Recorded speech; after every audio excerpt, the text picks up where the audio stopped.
Halo semua, bertemu kembali dengan saya Denny Masilaban di mata kuliah Matematika Diskrit S1 Matematika FMIPA UI. Selanjutnya kita akan belajar tentang penghitungan. Di dalamnya kita akan belajar tentang permutasi, kombinasi, dan koefisien binomial. Permutasi dari sehimpunan objek yang berbeda adalah pengaturan secara terurut objek-objek ini. Jadi permutasi itu pertama kita melihat dari sehimpunan objek yang berbeda. Itu adalah pengaturan secara terurut dari objek. Jadi di sini urutannya itu penting. Ya. Urutannya di sini pentingnya. Nah, pengaturan terurut R elemen dari sebuah himpunan disebut permutasi R. Jadi kita punya suatu himpunan, kita hanya mengambil R elemen diantaranya. Jadi belum tentu bisa semuanya, bisa sebagian, sebanyak R. Dan kita coba mengaturnya secara terurut. Maka pengaturan yang demikian kita sebut sebagai permutasi R. Sebagai contoh, berikan permutasi 2 dari himpunan ABC. Di sini kita punya himpunan ABC, kardinalitasnya 3, tapi kita diminta memberikan permutasi 2. Artinya kita mengambil 2 elemennya dan kita melakukan pengaturan, yaitu dengan memperhatikan urutan. Kalau kita mengambil di sini masih ada kemungkinan nanti kita mengambil AB, AC, atau BC. Ketika kita mengambil AB, maka permutasinya pengaturannya bisa AB atau BA. Kemudian kita mengambil AC, pengaturannya bisa AC atau CA. Kemudian kita juga bisa mengambil BC, pengaturannya bisa BC atau CB. Ini sehingga nanti kita memperoleh banyak pengaturan yang mungkin adalah 6. Ya. Jadi permutasi 2 dari himpunan ABC itu adalah 6. Teorema 1.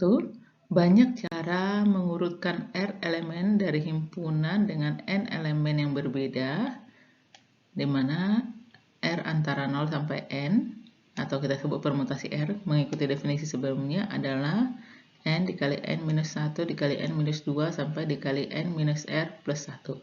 Jadi di sini kita punya himpunan yang memuat N elemen yang berbeda. Dan kita mengurutkan R elemen. Jadi kita milih R elemen dari himpunan N itu dengan sendirinya. R itu antara 0 dan N ya. Itu adalah seperti ini. Atau kita juga bisa menulisnya apa yang kita ini ditulis dengan permutasi R dari N. Jadi kita punya N objek dan kita mengambil R objek diantaranya. Maka permutasinya itu adalah N faktorial dibagi N minus R faktorial. Seperti ini. Dan kalau Anda uraikan ini, maka nanti hasilnya sama dengan ini ya. Contoh, berapa banyak cara memilih ketua, sekretaris, bendahara dari 10 anggota dari sebuah organisasi. Jadi kita punya 10 anggota, ini adalah N, dan kita akan memilih ketua, sekretaris, dan bendahara. Artinya kita mau memilih 3. Maka nanti hasil ini berapa banyak caranya adalah permutasi 3 dari 10. Itu sama dengan 10 faktorial, 10 faktorial dibagi 10 minus 3 faktorial. Jadi ini sama dengan 10 kali 9 kali 8 kali 7 faktorial dibagi ini, kalau Anda ini 7 faktorial. Nanti Anda akan peroleh nilainya sebanyak ini. Contoh selanjutnya, misalkan suatu pertandingan lari diikuti oleh 8 pelari.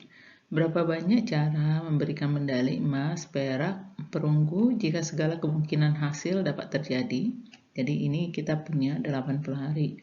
Dan nanti ada peroleh medali emas, perak, dan perunggu. Sehingga ini sama dengan kita mengambil permutasi 3 dari 8. Dan itu sama dengan 8 faktorial per 8 minus 3 faktorial ya. Dan ini nanti sama dengan 8 kali 7 kali 6 kali 5 faktorial per 5 faktorial. Nah, ini jadi nanti Anda akan peroleh hasilnya adalah 8 kali 7 kali 6.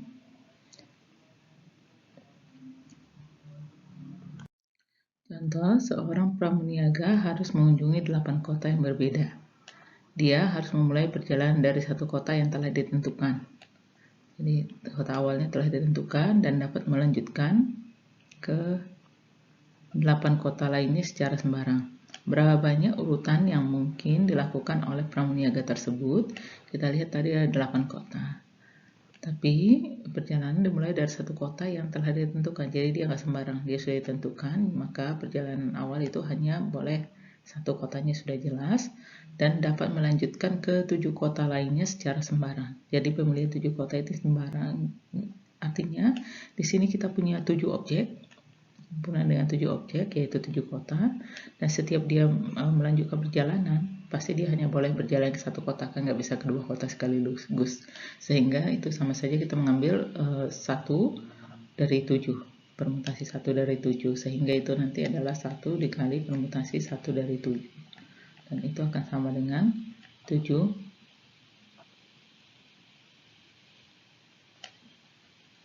faktorial.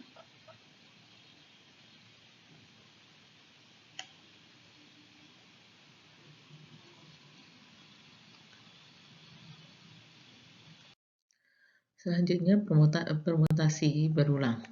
Cara mengurutkan R unsur dari antara N unsur yang berbeda, di mana unsur yang sama boleh digunakan berulang kali, adalah N pangkat R. Jadi kita mengambil N unsur dari R unsur dari N unsur yang ada, tapi boleh ada yang berulang. Jadi misalnya seperti tadi, kalau kita punya himpunan A, B, C, misalnya kita bisa mengambil 2 unsur, tapi A-nya boleh berulang. Gitu ya. Kalau tadi kan harus berbeda, tapi hanya berulang, maka ini nanti kita akan peroleh sebanyak ini. Ini adalah permutasi berulang. Selanjutnya permutasi melingkar. Cara mengurutkan N unsur yang berbeda ke dalam bentuk lingkaran adalah N-1 faktorial. Kenapa N-1 faktorial? Karena nanti ini ketika kita mengurutkan N unsur yang berbeda ke dalam bentuk lingkaran, nanti kita untuk mengambil unsur pertama itu ada N kemungkinan, kedua adalah N-1, dan selanjutnya sampai 1. Tapi cara kita mengambil unsur pertama ini, nanti kalau di dalam lingkaran itu kita mengambil yang pertama, kedua, dan sampai ke N itu sama saja, sehingga nanti ini dibagi dengan N. Kemudian selanjutnya cara permutasi dengan N unsur yang sama. Cara mengurutkan N unsur yang diantaranya terdapat P, Q, R unsur yang sama adalah seperti ini. N faktorial dibagi P faktorial, Q faktorial, R faktorial. Dengan tentu saja P, Q, dan ditambah R itu harus sama dengan N. Ya, jadi unsur-unsur yang kita ambil ini totalnya tidak harus sama dengan R ya. Itu permutasi dengan unsur yang sama. Jadi misalnya kita kalau tadi permutasi A, B, C, tapi bisa saja misalnya permutasi dari himpunan A, B, C. Jadi ada unsur yang berbeda di dalamnya. Contoh, jika dari angka 1, 2, 3, 4, 5 diambil 4 angka yang berbeda untuk membentuk bilangan dengan 4 digit, berapa banyak bilangan yang terbentuk jika tidak ada syarat apapun? Berarti kita membentuk bilangan 4 digit dengan mengambil 4 angka yang berbeda. Karena 4 angka yang berbeda, berarti nanti di sini kita bisa menempatkan 4. Kita mengambil 4 angka yang berbeda dari 5 angka ini, jadi di sini kita bisa menempatkan ada 5 kemungkinan. Terus kalau kita sudah menempatkan 1 di sini, berarti di sini hanya ada 4 kemungkinannya, ini 3. Ini ada 2, seperti ini, sehingga itu nanti adalah sebanyak ini ya. Itu adalah sama dengan kita mengambil permutasi dari 4 dari 5. Selanjutnya jika angka puluhannya adalah 3, jadi kalau kita menempatkan di sini ini adalah ribuan, ratusan, puluhan, satuan. Di sini sudah dipastikan adalah 3 di puluhannya, jadi ini kemungkinannya hanya 1. Berarti apa yang bisa kita lakukan nanti di sini kita bisa menempatkan 4 bilangan karena ya, 1 sudah diambil di sini, tinggal ada 4 kemungkinan. Sini 3 dan di sini 2. Ya, jadi ini sebenarnya sama dengan ketika Anda mengambil permutasi dari 3 dari 4 karena 1 sudah pasti. Ya. Kemudian bilangan genap dan bilangan ganjil tersusun berselang-seling. Jadi tadi di sini bilangan 4 digit di mana genap dan ganjil tersusun berselang-seling. Misalnya di sini kita memperoleh yang ganjil ada 1, 2, 3, sementara yang genap ada 4. Kalau kita mulai dari bilangan ganjil dulu, maka di sini ada 3 kemungkinan, terus 2 kemungkinannya, dan genapnya tadi ada 2 dan 4, jadi di sini 2, di sini 1. Sehingga nanti di sini ada 3 kali 2 kali 2 kali 1, itu jika dimulai dengan bilangan ganjil dulu. Ini kalau ganjil dulu. Tapi bisa juga bilangan genap dulu. Kalau bilangan genap dulu berarti di sini genap, ganjil, genap, ganjil. Berarti kalau genap dulu di sini, nanti di sini genap. Kemudian di sebelahnya ganjil. Di sini ganjil ya. Jadi seperti ini. Ini nanti 3 2 2 1 berapa nih? 12. Di sini ada 12. Di sini ada 12, dan karena yang diminta genap ganjil bersusun berselang-seling, kita tidak tahu genap dulu atau ganjil dulu, berarti ini ada aturan penjumlahan, nanti ada 24.